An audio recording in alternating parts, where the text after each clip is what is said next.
Wow, what a cool way to do some turning on your table saw. I learned this trick many years ago when I was doing a lot of rustic furniture and I wanted to put a tenon on the end. That first couple shots we're doing some tenons. Super easy way to do different size tenons, and the really nice thing about using this kind of a system for doing round tenons is your tenons are perfectly lined up with each other. It's just the nature of the beast, the way this sits in this jig. You can't mess it up. They will always be perfectly in line, which is great. It's hard to say. You can't do that with one of those drill attached tenoners unless you set up a real fancy system. This is just a real quick setup I threw up on here on my table saw. You know, if you were going to do a lot of this, you'd want to do a dedicated system. Let me show you how this works real quick.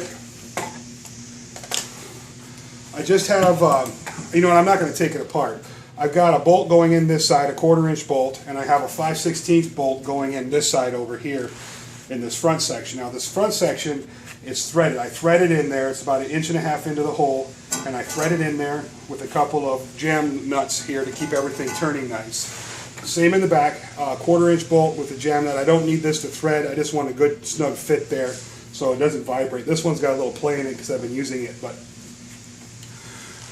when you're dealing with the kind of forces the table saw generates, you definitely want to make sure this is nice and secure. It's just the nature of the beast. So if you're just starting out, make sure if you do try something like this or build a dedicated system, you're going to want to use bearings or replace your hole a lot, because you don't, once that thing turns, it's going to work loose. But anyway, I just wanted to show everybody this cool trick for doing lathe work on your table saw. It's a real quick way to make a big dowel if you need one. Also, if you need to do some sanding, you can go ahead and just put your drill back on there and let it rip while you're sanding it out. Real cool jig, guys. I hope you enjoyed it.